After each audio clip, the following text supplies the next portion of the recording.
네, 묵상간증 판단쟁이 김소발입니다. 저는 도박과 술주정을 하는 남편과 이혼한 뒤 홀로 두 딸을 키웠습니다. 그러다 딸들에게 아빠의 보호와 경제적인 안정을 주고자 지금의 남편을 만나 재혼했습니다. 이후 남편과 힘을 합쳐 시작한 사업은 번창했고 아들까지 낳으니 너무 행복했습니다. 그러던 어느 날 도리가 지난 아들이 피가 멈추지 않는 희귀 난치병 진단을 받게 되었습니다. 아들은 3일에 한 번씩 병원에 가서 혈관 주사를 맞으며 힘든 치료를 받아야 했습니다. 그러자 남편은 아이의 병이 당신에게서 유전되었다. 당신이 내게 족쇄를 채웠다며 저를 원망했습니다. 욥이 친구 소발에게 기뻐하는 것을 하나도 보존하지 못하겠고 행복이 오래가지 못할 것이라는 말을 들은 것처럼 저도 가장 가까운 남편에게 저주와 원망의 말을 들은 것입니다. 그렇게 힘든 환경에 놓여 자기 연면에 울고 사탄의 참소로 정죄감에 빠져 있을 그때 공동체 지체들이 눈에 들어왔습니다. 그들은 말씀에 따라 자기 십자가를 묵묵히 지고 가족과 지체들을 섬기고 살고 있었습니다. 그런 그들의 삶을 곁에서 보고 들으면서 저도 지혜와 용기를 얻어 재혼의 십자가를 조금씩 감당할 수 있었습니다. 어느덧 훌쩍 자라 고등학생이 된 아들은 청소년부 수련회에서 자신이 불치병에 걸린 것은 저주가 아니라 구원의 선물이라고 간증했습니다. 또한 저를 힘들게 하던 남편도 교회에서 양육을 받으며 가치관이 점점 바뀌었습니다. 이렇게 남편과 아들이 영적으로 세워지자 하나님은 이제 저에게 지체들의 말을 들으라고 하십니다. 어느 날 저는 한 지체로부터 항상 선생님처럼 영혼 없이 정답만 얘기하신다는 말을 듣게 되었습니다. 그러자 그동안 남편에게 나의 정당함만 입증하려 하고 적용하지 못하는 지체들을 정죄하던 제 모습이 깨달아져 회개가 되었습니다. 이제는 지체들의 아픔에 소발처럼 인과응보의 관점으로 판단하지 않고 들은 말씀을 먼저 나 자신에게 적용하며 가게 했습니다. 적용하기입니다. 소그룹 지체들에게 일주일에 한 번씩 전화하고 힘들어하는 지체에게는 찾아가 보게 했습니다. 남편의 책망에 바로 반문하지 않고 그 마음을 먼저 헤아리게 했습니다. 라고 해서요.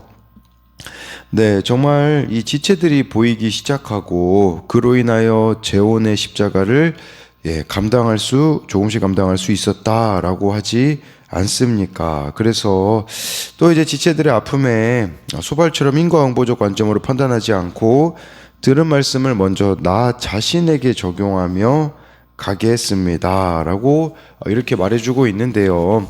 정말 자기 자신에게 적용하며 가야 되는 것이 말씀인데 가르치려고 하다 보니까 오늘 말씀이 얼마나 깁니까? 이 소발이 20장 1절부터 29절까지 너무나 많은 말을 하는데 그것은 자기에게 적용한 말씀이 아니라 남에게 가르치려고 하고 있는 말씀이다 라는 거예요.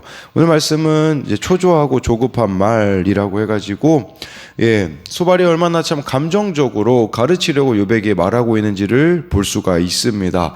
1절부터 3절을 보면요, 나아마 사람 소발이 대답하여 이르되 그러므로 내 초조한 마음이 나로 하여금 대답하게 하신 이는 내 중심이 조급함이니라. 내가 나를 부끄럽게 하는 책망을 들었으므로 나의 슬기로운 마음이 나로 하여금 대답하게 하는구나. 소발이요, 이제 두 번째로 이제 욥에게 이야기하는 내용이 나와요. 첫 번째는 11장에 있었습니다. 그래서 두 번째로 이제 말을 하는데 소발이요, 그 욥이 했던 말에 충격을 받은 것 같습니다.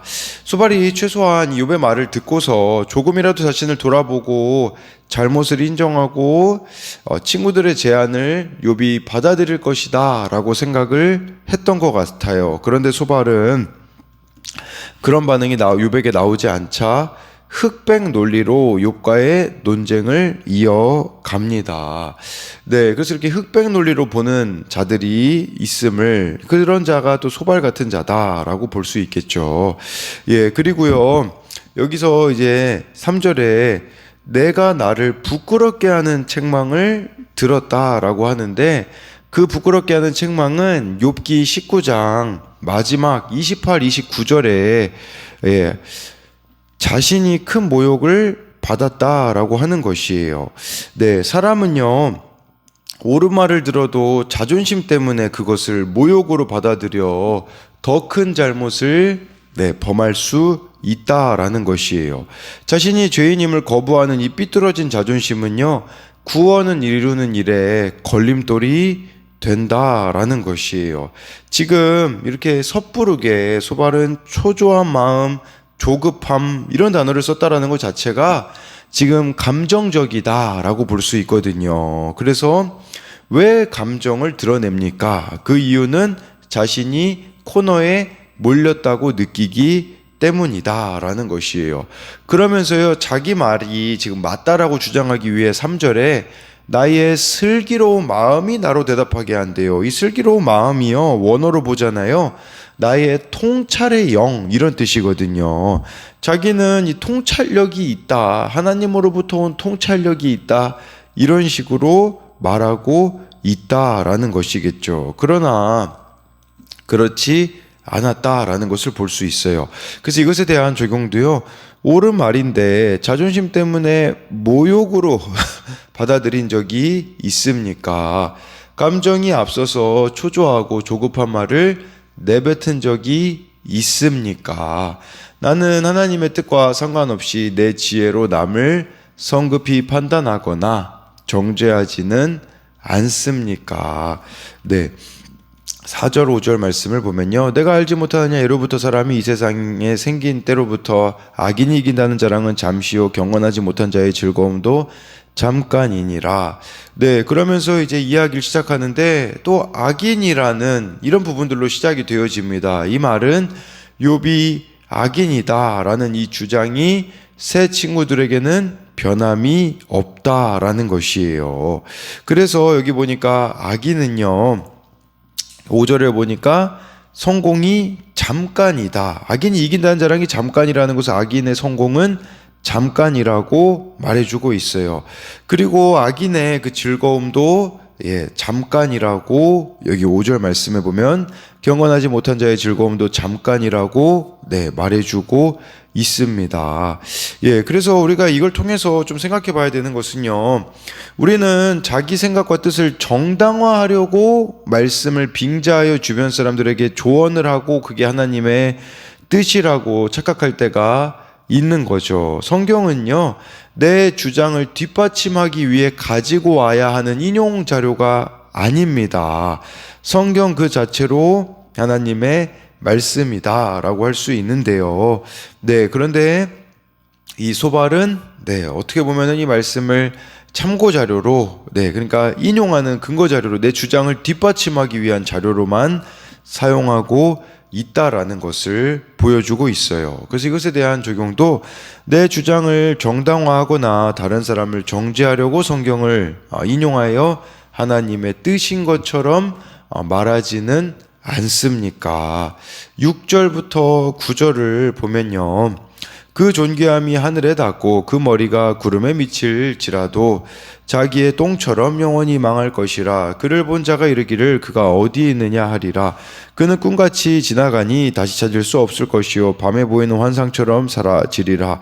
그를 본 눈이 다시 그를 보지 못할 것이요 그의 초소도 다시 그를 보지 못할 것이며 라고 해서요, 6절에요, 악인은 번영하여서요, 이 존귀함이 하늘같이 높이 올라간다고 해도 머리가 구름에 미칠지라도 끝없는 추락을 경험하게 될 거라고 하고 있어요. 그게 이제 7절에 보면 나와 있거든요.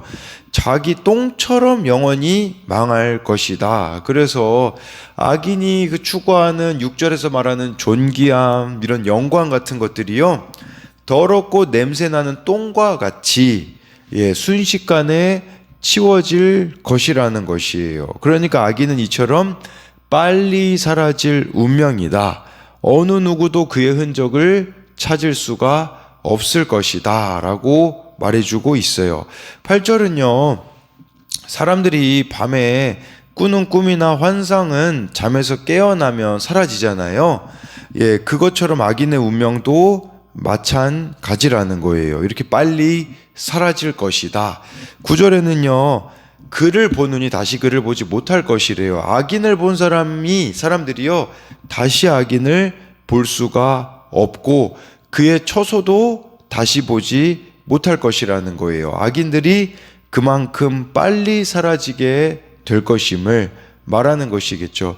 지금 욥의 상황을 보고 말하는 게 아니겠습니까? 너 금방 죽게 될 것이다 라고 이런 식으로 몰아가고 있다라는 거죠. 이런 소발의 계산은 틀렸습니다. 욥은요 이후에 140년을 더 산다라는 것을 보면 그의 주장이 틀렸음을 보여주고 있어요. 10절 11절에요. 그의 아들들은 가난한 자에게 은혜를 구하겠고 그도 얻은 재물을 자기 손으로 도로 줄 것이며 그의 기골이 청년같이 강장하나 그 기세가 그와 함께 흙에 누우리라.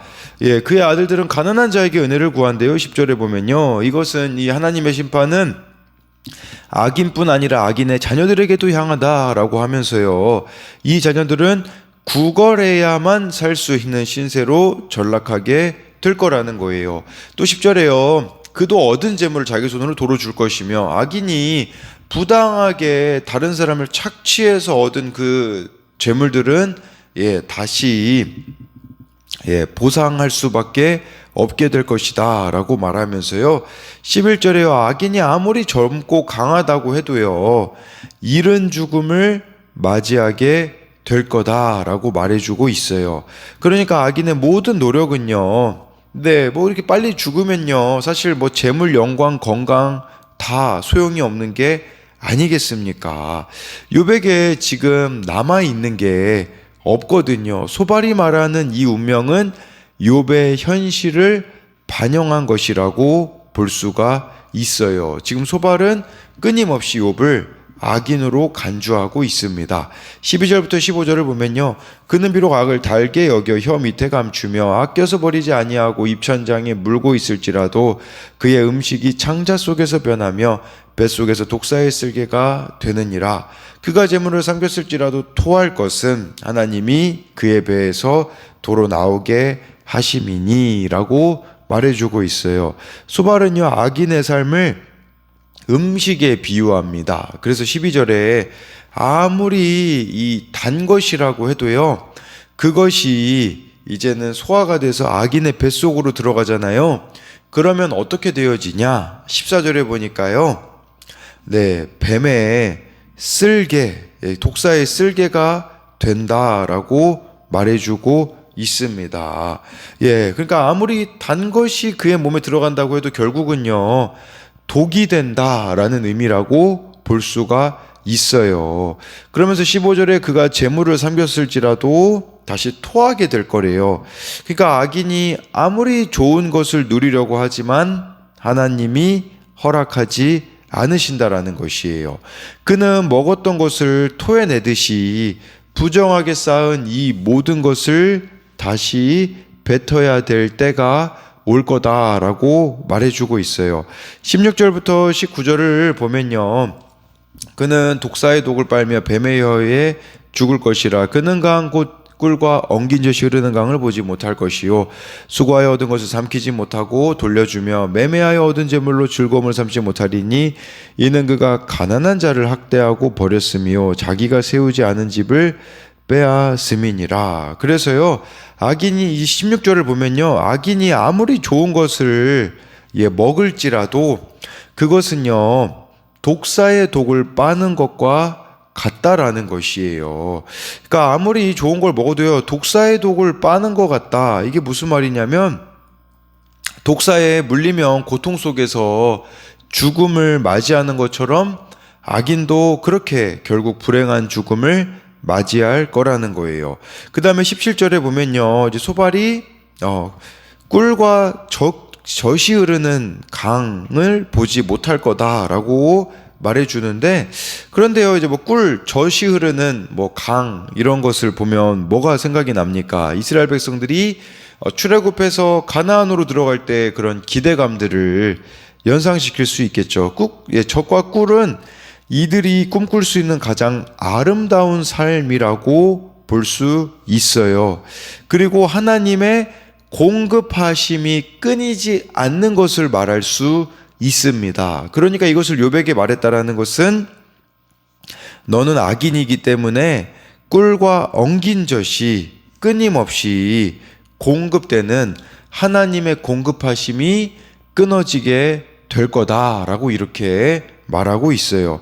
18절에는요, 악인들이 그렇게 수고해서 힘겹게 얻은 부와 재산을 마음대로 누리지 못한다라고 말해주고 있습니다. 그래서 재물로 즐거움을 누리고 싶어도 허락되지 않고요.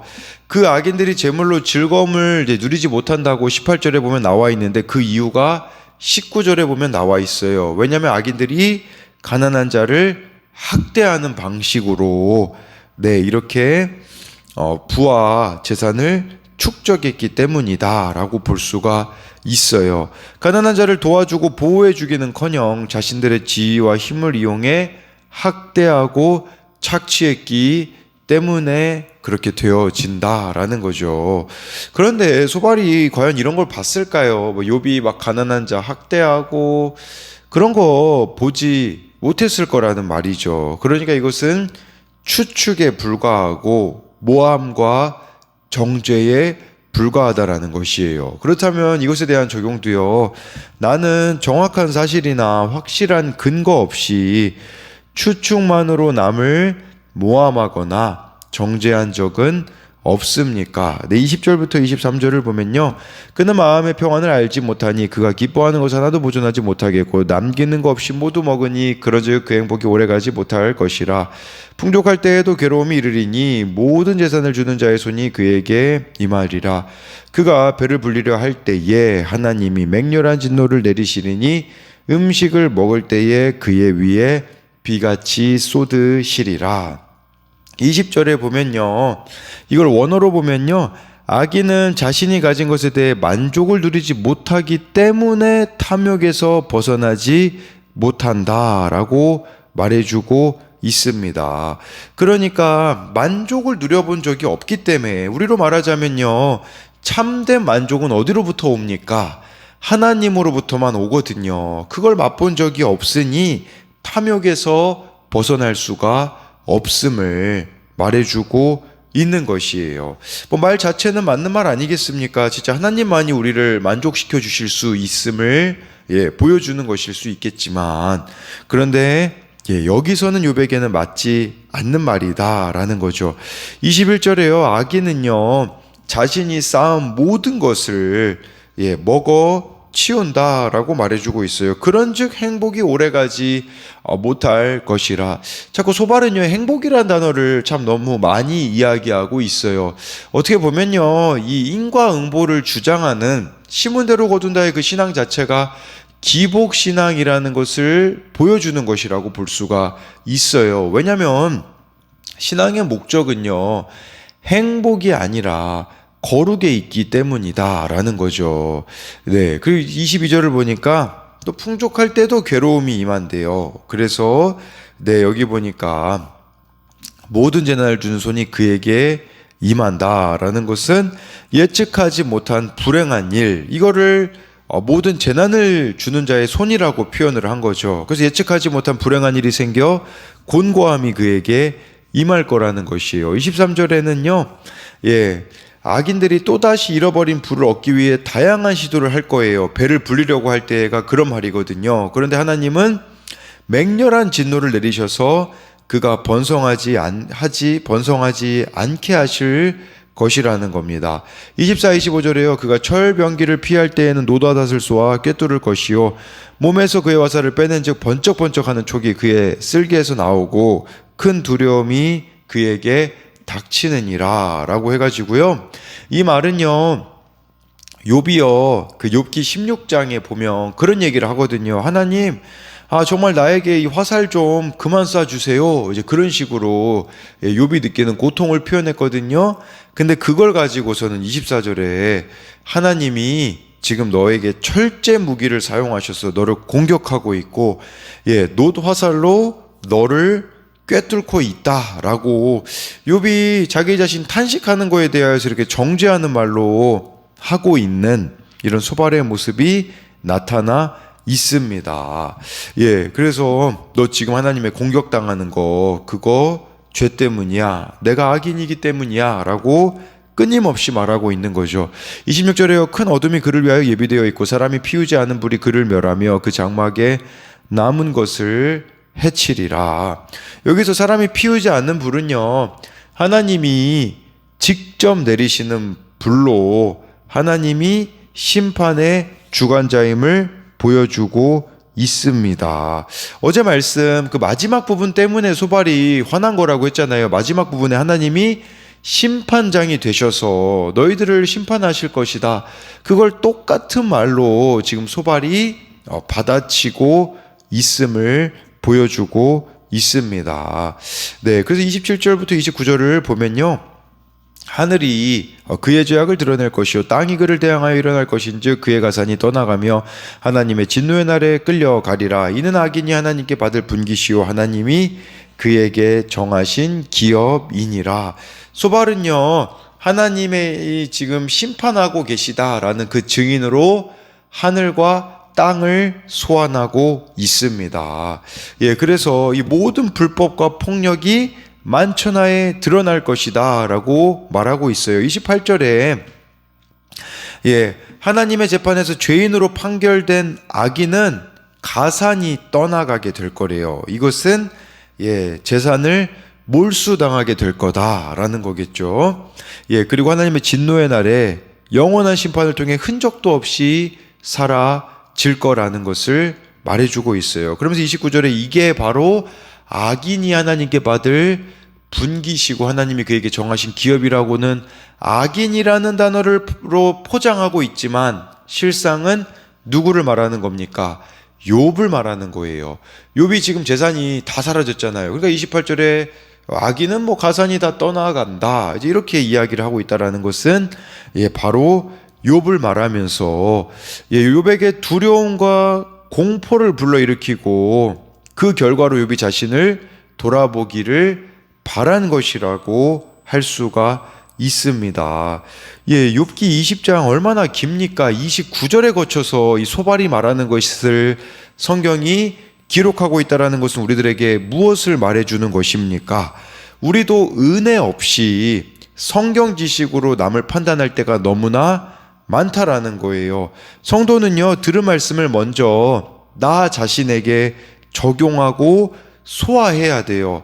그 소화시키게 되어지면요, 이 말씀을 나에게 적용하고 소화시키잖아요. 그러면요, 말이 이렇게 많지 않을 겁니다. 그런데 이 말씀을 나에게 적용하지 않고 소화가 되어지지 않기 때문에 우리는 어찌 보면 너무나 많은 말들을 다른 사람들을 향해 이렇게 내뱉고 있지 않는가를 돌아봐야 해요. 그래서 마지막으로 이것에 대한 적용도요, 제가 내 죄는 보지 못하고 남의 죄만 샅샅이 드러내면서 은혜 없는 성경 지식으로 남을 판단하지는 않습니까? 라고 해가지고요, 정말 좋아요. 여러분들이 이렇게 감정이 앞서고 자존심이 앞서고 이런 소발의 모습이 아니라 이 말씀을 나에게 적용하고 그 소화의 말씀을 나누는 은혜 있는 저와 여러분들이 되기를 소망합니다.